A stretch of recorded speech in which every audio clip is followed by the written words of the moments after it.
Hey, Discovery Church, this is Pastor Steve on a Friday night. Just had a little snowstorm come through here. I don't know about storm, but it was snowing a little bit. Someone once asked me, hey, Steve, when was the last time you did something for the first time? And today I can definitely give definition with clarity that something happened the first time. See, today was the first time that I went to the post office to mail out our communion elements for our online communion service April 5th. And you should have seen the guy at the desk at the post office when he asked me if there's anything liquid in the packages. And I said, yeah. And he goes, well, what is it? And I said, it's Holy Communion. So don't mess it up. Yeah, April 5th, Sunday, join us for our online communion service. It's going to be awesome. If you didn't sign up for receiving the packets, go ahead and get your own bread and own juice and join us at 10 o'clock for our online communion and Global Reach Sunday as well. All of Discovery's activities, such as small groups, events, like the Verde River trip, has been postponed until further notice. Women's Coffee will be happening tomorrow at 8 o'clock online. I think they're using a Zoom online service. Check in to that. You should get an email and be on the Facebook page as well. Men's Cafe had Zoom Cafe last Thursday, and we'll be doing that again this Thursday at 8 o'clock. Check your email for the invite, okay? This Sunday, March 29th, our online service will be our final installment of our messages called the Fruit Baskets out of Galatians chapter 5 on the fruits of the Spirit. 10 o'clock. These services have the last two. These two will be pre-recorded. Then Good Friday night, April 10th, we're going to have an online night of worship. It's going to be great. Look in your email and social media for the details on that. Then Sunday, April 12th is our online Easter service.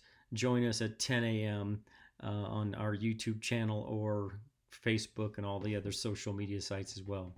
Please be in prayer for all of the folks at Discovery Church that are right now in the front lines in the healthcare industry.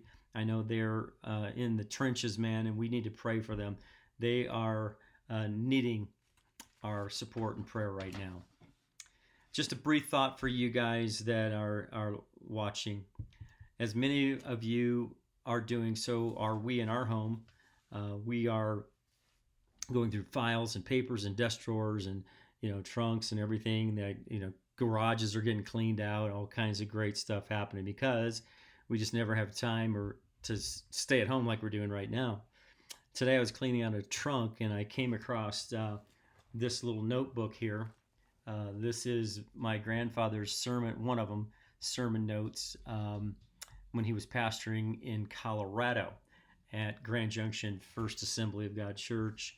And the sermon book is around 1948 to 1954.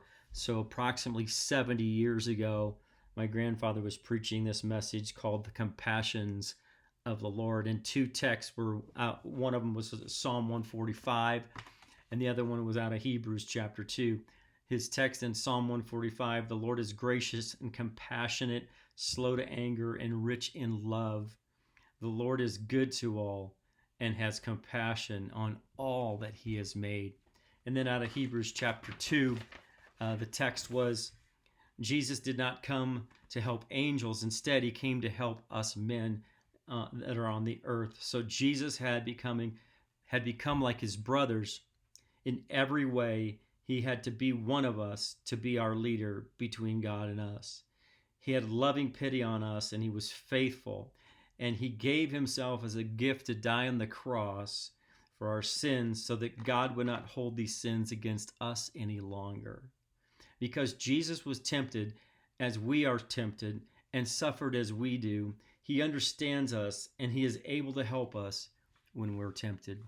The message was just basically entitled The Compassion of the Lord. One of the things that my grandfather was dealing with during that time when he was pastoring and trying to minister to a community in Grand Junction was another pandemic at that time. And that pandemic was polio. And while he's trying to minister Here, my grandfather is just, doing the best he can to help people in that pandemic. His own daughter, Chi Chi, was tested positive for polio, which later took her life at the age of 9.